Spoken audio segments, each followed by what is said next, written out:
அனைவருக்கும் வணக்கம். இந்த வீடியோவில் நம்ம பார்க்க போகிறது மீன லக்னம் மீன ராசிக்காரங்க எந்த விஷயத்தில் கவனமாக இருக்கணும், எதையெல்லாம் செய்யவே கூடாது அப்படிங்கிறத பற்றி இந்த வீடியோவில் பார்ப்போம். மீன லக்னம் மீன ராசிக்கு இயல்பாகவே ஒரு சின்ன குணம் இருக்குது. என்னென்னா கொஞ்சம் கேர்லெஸ், கொஞ்சம் அந்த போன வரைக்கும் போகட்டும் அப்படிங்கிற குணம் இருக்குது. சொஃபஸ்டிகேஷன் சொல்லலாம், கம்ஃபர்டபுள் ஜோன்னு சொல்லலாம், பொறுப்பை தட்டி கழிக்கிறதுன்னு சொல்லலாம். கொஞ்சம் அப்படியே ஜாலியாக ஃபன்னாக சுகபமாக இருந்துட்டு போகிற அந்த ஒரு குணம் இருக்குது. ஏன் இருக்குது அப்படின்னா இயல்பாகவே அந்த மீனத்தில் சுக்கிரன் உச்சமாகும். ஸோ அதனால் பொறுப்புகளில் பெருசாக இன்வால்வ் ஆகாமல் போகிற வரைக்கும் போகட்டும், எல்லாரும் சேர்ந்து பார்த்துக்குங்க, அப்படியே போகிற போக்கில் ஆளோட ஆளாக பார்த்துக்கலாம் அப்படிங்கிற மாதிரி ஒரு கேர்லெஸ்ஸாக கொடுக்கக்கூடிய தன்மை இந்த மீன லக்னம் மீன ராசிக்கு உண்டு.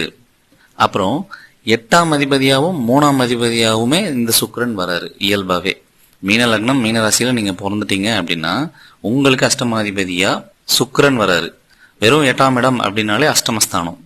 இந்த அசிங்கம், கேவலம், அவமானம், அவமரியாதை, நஷ்டம், திடீர் மாற்றம், திடீர் விபத்து, திடீர் நஷ்டம், இந்த மாதிரி சடனாக நடக்கக்கூடிய சில டேஞ்சரான விஷயங்களையும் குறிக்கும். அதே சமயம் சில நல்ல விஷயங்களையும் குறிக்கும். அப்போ 3, 8 கூடையவராக சுக்கிரன் வர்றதுனால நம்ம ஆழமாக விருப்பப்பட்டு லஸ்டோட ஏதாவது செய்கிறோம் அப்படின்னாலும் அது மூலயமாவும் நமக்கு ரிஸ்கான விஷயங்கள் நடக்கிறதுக்கு காத்திருக்கு அப்படிங்கிறது அர்த்தம். உங்களை பயமுறுத்துறதுக்காகவோ உங்கள் ஜாதகத்தில் இப்படி நடந்துடும் அப்படி நடந்துன்னு சொல்கிறதுக்காகவோ இல்லை. இது இயல்பாக மீன லக்னம் மீன ராசிக்கு நடக்கக்கூடிய ஒரு விஷயம். பல ஜாதகங்களில் நம்ம பார்த்துருக்குறோம்.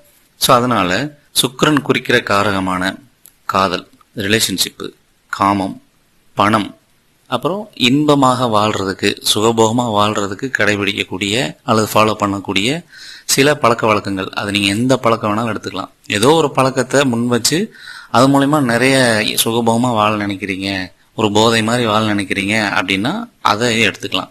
ஸோ இப்படியான விஷயங்களை மீன லக்னம் மீன ராசிக்காரங்க எப்போவுமே மேக்ஸிமம் தவிர்த்துருங்க. ஓவர் லெவலில் இறங்குறது, ஓவர் ரிலேஷன்ஷிப்பில், ஓவர் சுகபோகத்தில், அல்லது தவறான வழிகளில் வர்ற பணம், தவறான வழியில் வரக்கூடிய நபர்கள், தவறான வழியில் செய்யக்கூடிய பழக்க வழக்கங்கள், இது எல்லாத்தையுமே மேக்சிமம் தவிர்த்துருங்க. ஏன்னா அது உங்களுக்கு அவமானத்தை, நஷ்டத்தை, அவப்பெயரை, கஷ்டத்தை தர காத்திருக்கிறது. அதுலேயும் குறிப்பாக இந்த சுக்கிரதசை நடந்தது அப்படின்னா, இன்னும் குறிப்பாக சொல்லணும்னா சனி, ராகு, செவ்வாய், கேது, சூரியன் இந்த மாதிரி கிரகங்களோட தொடர்பில் இருந்து மீன லக்னம் மீன ராசிக்கு சுக்கிரதசை நடந்தது அப்படின்னா அந்த டயத்தில் இந்த மாதிரி விஷயங்களை அறவே தவிர்த்துக்கணும். ஜெனியூனா நேர்மையாக நீங்கள் என்னென்ன செய்யணுமோ அதை மட்டும் செஞ்சு வாழ பழகணும். இல்லை சார், லைஃப் போன போக்கில் அதெல்லாம் செஞ்சு தான் ஆகணும், லவ்னா வந்து தான் ஆகும், பணம் கொஞ்சம் செலவழிச்சு தான் ஆகணும், இல்லை ஏதோ ஒரு சின்ன பழக்க வழக்கங்கள் இருக்க தான் செய்யும் அப்படின்னா அதை முடிஞ்ச அளவு உங்கள் கண்ட்ரோலில் வச்சுக்கோங்க. எந்த இடத்துலையும் உங்களை மீறி அடிக்ட் ஆகுற மாதிரி அல்லது உங்களையே கண்ட்ரோல் பண்ணுற மாதிரியான லெவலுக்கு போயிடாதீங்க. அது உங்கள் லைஃபே மாற்றிடும் அப்படிங்கிறது தான் முக்கியமாக நோட் பண்ண வேண்டியது. இது பல பேர்த்து லைஃபை மாற்றிருக்கு.